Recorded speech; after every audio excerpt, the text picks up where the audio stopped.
Friends, मैं सब Dilip Kumar, assistant professor in RK college of pharmacy, Naini Prayagraj. आज का जो हमारा टॉपिक है वो न्यूरोग्लियल सेल्स है और नर्व इम्पल्स है। लास्ट टॉपिक जो हमने पढ़ा था, स्टडी किया था, वो न्यूरॉन्स के बारे में था, उसके स्ट्रक्चर के बारे में था, उसके फंक्शंस के बारे में था, उसके क्लासिफिकेशंस के बारे में हमने डिस्कस किया था। आज का टॉपिक जो है वो न्यूरोग्लियल सेल्स है और नर्व इम्पल्स है। नर्व इम्पल्स जनरेट कहाँ से होती है, नर्वस सिस्टम में वर्क कैसे करती है और आपके न्यूरोग्लियल सेल्स का फंक्शन क्या है। ठीक है, तो आज का टॉपिक स्टार्ट करते हैं। तो डियर स्टूडेंट, जो आप देख रहे हैं न्यूरोग्लिया है, इसको हम ग्लियल सेल्स भी कहते हैं, जो कि नर्वस सिस्टम का पार्ट होता है। नर्वस सिस्टम से न्यूरॉन का पार्ट है आपका न्यूरोग्लिया। इसे ये जो न्यूरोग्लिया टर्म दिया था, ये नर्व ग्लू की तरह है, मतलब कि जो आपका नर्व सिस्टम में न्यूरोग्लिया वर्क करता है as a nerve glue, nerves को जोड़ने का काम का इसका वर्क होता है, इसी से नर्व ग्लू का नाम दिया गया है। इन 1907 एक इटालियन बायोलॉजिस्ट है इमिलियो लुगारो, जिन्होंने सजेस्ट किया था कि न्यूरोग्लियल सेल्स जो होती हैं वो क्या काम करती हैं, वो एक्सचेंज करने का काम करती हैं, एक्सचेंज सब्सटेंस करती हैं। अब ये न्यूरोग्लियल सेल्स जो है एक्सचेंज सब्सटेंस किससे करेंगी, तो ये करेंगी एक्स्ट्रा सेलुलर फ्लूइड के साथ। इसमें हम बता दें कि जो एक्स्ट्रा सेलुलर फ्लूइड है वो दो सेल्स के बाहर का फ्लूइड से, या सेल्स के बाहर का फ्लूइड है। हमारे सेल्स में दो तरह के फ्लूइड होते हैं, जो बाहर होते हैं उसको एक्स्ट्रा सेलुलर फ्लूइड कहते हैं, जो अंदर होता है उसे इंट्रासेलुलर फ्लूइड कहते हैं। ठीक है, तो जो सेल्स के बाहर वाला फ्लूइड है जिसे हम एक्स्ट्रा सेलुलर फ्लूइड कहते हैं, उसी से न्यूरोग्लिया आपका सब्सटेंस चेंज करता है। अब ये सब्सटेंस क्या होता है, ये सब्सटेंस आपका ग्लूकोज हो सकता है, अमीनो एसिड हो सकता है, और आयंस, डिफरेंट आयंस होते हैं। यही वो सब्सटेंसेस हैं जो न्यूरोग्लियल सेल्स नर्वस सिस्टम के अंतर्गत एक्स्ट्रा सेलुलर फ्लूइड से चेंज करती है। ठीक है, अब ये करती क्या है, ये एक्सचेंज करके करेगी क्या, तो ये करेगी कंट्रोल करेगी। कंट्रोल किसका करेगी, तो न्यूरोनल इन्वायरमेंट का कंट्रोल करेगी। ये न्यूरोनल इन्वायरमेंट वो है जो पूरे नर्वस सिस्टम के इन्वायरमेंट के अंदर पाया जाता है, और वो दिखाता क्या है, ग्लूकोज, अमीनो एसिड और आयंस, जो कि ये सब्सटेंसेस हैं, इसके एक्सचेंज से न्यूरोनल इन्वायरमेंट कंट्रोल होता है, और न्यूरॉन फंक्शन, जिसके कारण न्यूरॉन फंक्शन वर्क करता है। तो शॉर्ट फॉर्म में अगर देखा जाए तो न्यूरोग्लिया वो सेल्स होती है जो आपके डिफरेंट, जो एक्स्ट्रा सेलुलर के डिफरेंट सब्सटेंसेस हैं उनके साथ वो एक्सचेंज का वर्क करके और न्यूरॉन फंक्शन को प्रोवाइड करती है, आपके न्यूरॉन्स के फंक्शन को आगे बढ़ाती है। यहाँ देखिए, यहाँ लिख भी दिया मैंने, exchange between extra cellular space and neuroglial sales. ठीक है, तो यहाँ से ये समझ में आ गया। तो एक बार फिर से रिपीट कर देते हैं कि न्यूरोग्लिया एक नर्व ग्लू की तरह काम करता है।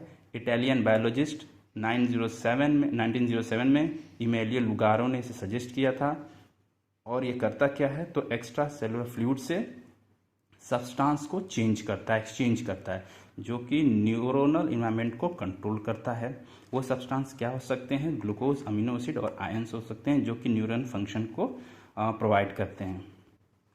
तो डियर स्टूडेंट्स, न्यूरोग्लिया की बात आता है नर्वस सिस्टम में स्टिमुलस। ये स्टिमुलस क्या होते हैं, स्टिमुलस वो होते हैं जो आपके नर्वस सिस्टम को स्टिमुलेट करते हैं वर्क करने के लिए, मैसेज भेजने के लिए। तो स्टिमुलस जैसे यहाँ आप देख रहे हैं, सडन चेंज इन इन्वायरमेंट। ये इन्वायरमेंट कैसा हो सकता है, एक्सटर्नल इन्वायरमेंट हो सकता है और इंटरनल इन्वायरमेंट हो सकता है। सडन चेंज करता है, मैं अचानक से चेंज हुआ किसमें, आपके एक्सटर्नल या इंटरनल इन्वायरमेंट में, तो वो मैसेज आपका ले जाएगा आपके नर्वस सिस्टम को, ताकि आपकी बॉडी इस पर रिस्पॉन्स कर सके। ठीक है, अब ये स्टिमुलस हो कैसे सकते हैं, तो स्ट्रांग होते हैं, strong enough to excite the nerve muscles. मतलब कि ये इतने स्ट्रांग होते हैं, इतना स्ट्रांग होना चाहिए कि आपके नर्व मसल्स को एक्साइट कर सकें, वर्क करने के लिए उसको प्रेरित कर सकें। ठीक है, अब ये दो तरह के होते हैं, एक होता है थ्रेशोल्ड स्टिमुलस और एक होता है सब थ्रेशोल्ड स्टिमुलस।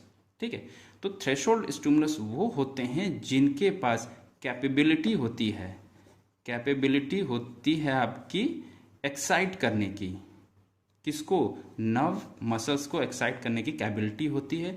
और सब थ्रेशोल्ड स्टिमुलस वो होते हैं जिनके पास वो कैपेबिलिटी नहीं होती किसी नर्व मसल्स को एक्साइट करने के लिए या उनके वर्क करने के लिए। ओके, तो स्टिमुलस आपके कितने हो गए, तो स्टिमुलस आपके 2 टाइप्स के हो गए।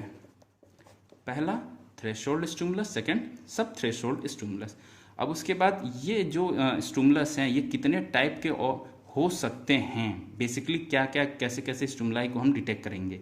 तो पहला आपका है मैकेनिकल स्टिमुलाई, दूसरा है physical stimuli, third one chemical stimuli and fourth one electrical stimuli. Mechanical stimuli वो होता है जो हम किसी को मैकेनिकली महसूस करते हैं, ऑब्जर्व करते हैं, जैसे किसी का छूना, किसी को धक्का दे देना, या फिर किसी के अकॉर्डिंग रिस्पॉन्स करना, हाथों का मूवमेंट, बॉडी का मूवमेंट, ये आपका हो जाएगा मैकेनिकल स्टिमुलाई। ठीक है। फिजिकल स्टिमुलाई आपका क्या है, जैसे हीट हो गया, कोल्ड हो गया, ह्यूमिडिटी हो गया, जो कि हमें महसूस होता है। थर्ड वन है आपका केमिकल स्टिमुलाई। कैसा केमिकल स्टिमुलाई, जैसे एसिड बेस बैलेंस हो गया और डिफरेंट केमिकल का जो आपकी बॉडी में उतार चढ़ाव होता है या केमिकल सिक्रीशन होता है, एंडोक्राइन ग्लैंड से जो केमिकल रिलीज होते हैं वो केमिकल स्टिमुलाई का काम करते हैं। और इलेक्ट्रिकल स्टिमुलाई इलेक्ट्रिकल स्टिमुलस की तरह होते हैं या इलेक्ट्रिकल फॉर्म में होते हैं। ओके, तो ये आपने स्टिमुलस देख लिया जो कि आपका वर्क करता है किसमें, किसी भी मैसेज को जनरेट करने में, उसको माइंड तक ले जाने में। टाइप्स हो गए 4 टाइप्स के, mechanical stimuli, physical stimuli, chemical stimuli, electrical stimuli, और एक होती है थ्रेशोल्ड स्टिमुलस और होती है दूसरी सब थ्रेशोल्ड स्टिमुलस। ठीक है। नेक्स्ट टॉपिक आता है आपका नर्व इम्पल्स। ये नर्व इम्पल्स क्या है, तो नर्व इम्पल्स बेसिकली इतना हम समझ सकते हैं कि वो संवेदनाएं या वो इम्पल्स जो हमारी नर्व्स को मिलती हैं और नर्व्स पे प्रोपेगेट करती है, आगे वर्क करती है, उन्हें ही नर्व इम्पल्स कहते हैं। ठीक है। एनआई मैंने शॉर्ट फॉर्म में लिख दिया, that is the nerve impulse. कहाँ से होती हैं ये, तो नर्व इम्पल्स ट्रेवल अलोंग्स न्यूरॉन, जो कल हम न्यूरॉन्स पढ़े थे, न्यूरॉन का स्ट्रक्चर देखा था, न्यूरॉन्स, और अक्रॉस अ सिनेप्स, सिनेप्स भी हमने कल देखा था, जहां आपके मैसेज का ट्रांसमिशन उसका लेन देन होता है, ट्रांसफ़र होता है एक सिनेप्स से दूसरे सिनेप्स में। हमने कल स्ट्रक्चर देख लिए थे न्यूरॉन्स का। ठीक है, एक बार फिर उसको देख लेते हैं, सिनेप्स और ये न्यूरॉन्स का स्ट्रक्चर एक बार फिर देख लेते हैं। तो डियर स्टूडेंट, जैसा कि आप यहाँ देख पा रहे हैं, हम एग्जॉन न्यूरॉन्स के स्ट्रक्चर पे आ गए। जैसे न्यूरॉन का स्ट्रक्चर, ये डेंड्राइट्स हो गया, ये न्यूक्लियस हो गया, ये एक्सॉन हो गया, ये आपका सिनेप्टिक एंड हो गया जहाँ मैसेज का ट्रांसफ़र होता है एक एक्सॉन से दूसरे एक्सॉन पे। ओके, तो फिर से हम आगे नर्व इम्पल्स पे। तो नर्व इम्पल्स क्या होती है, तो नर्व इम्पल्स कहाँ से स्टार्ट होती है, ट्रेवल अलॉन्ग न्यूरॉन्स और अक्रॉस अ सिनेप्स। और ये किसके किसके बीच में होती है, तो एक न्यूरॉन्स या 2 न्यूरॉन्स के बीच में हो सकती है, एक न्यूरॉन्स या अदर न्यूरॉन्स के बीच में हो सकती है, या न्यूरॉन्स और इफेक्टर मसल या ग्लैंड के थ्रू के बीच में हो सकती है।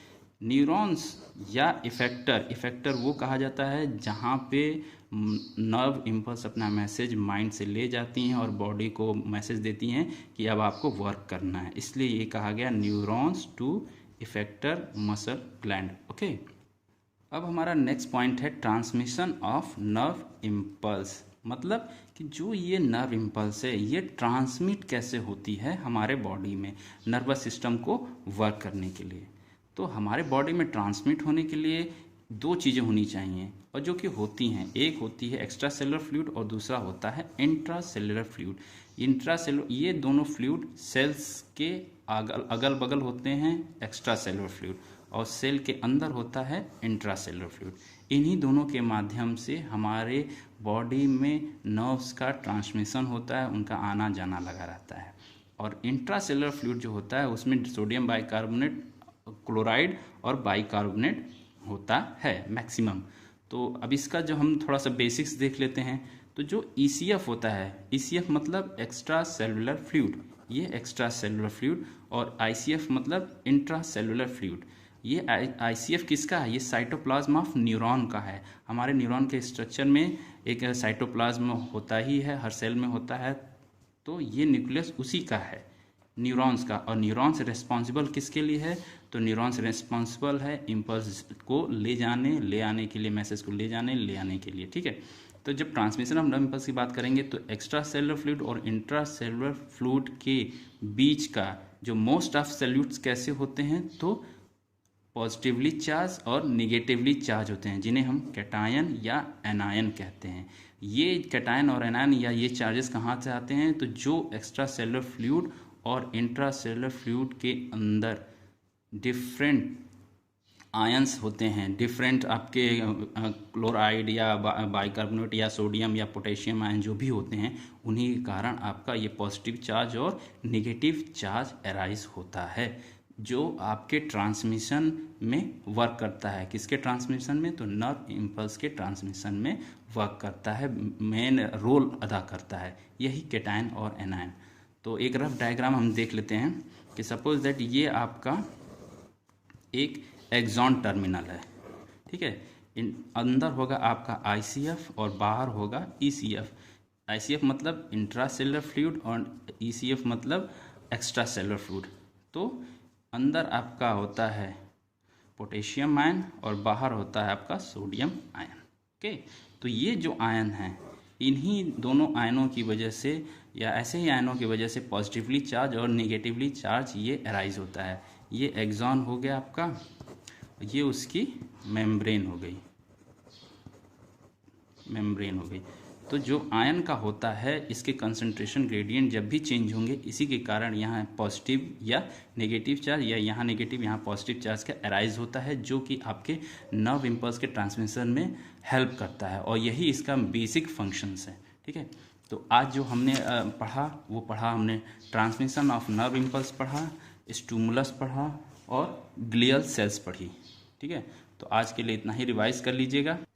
तो स्टूडेंट्स, आज हमने नर्व ग्लियल सेल्स पढ़ ली, नर्व ट्रांसमिशन पढ़ लिया, ट्रांसमिशन ऑफ नर्व इम्पल्स पढ़ा, उसके बाद नर्व्स क्या होती हैं वो हमने पढ़ा, कैसे जनरेट होती है वो हमने पढ़ा। तो आज की क्लास के लिए बस इतना ही है। आज इसको रिवाइज कर लीजिएगा। नेक्स्ट टॉपिक पे नेक्स्ट टर्म जब भी हम अवेलेबल होंगे तो आपके लिए ट्रांसमिशन ऑफ नर्व इम्पल्स को हम समझाएंगे, जो कि बहुत ही इम्पोर्टेंट है आपके नर्वस सिस्टम का।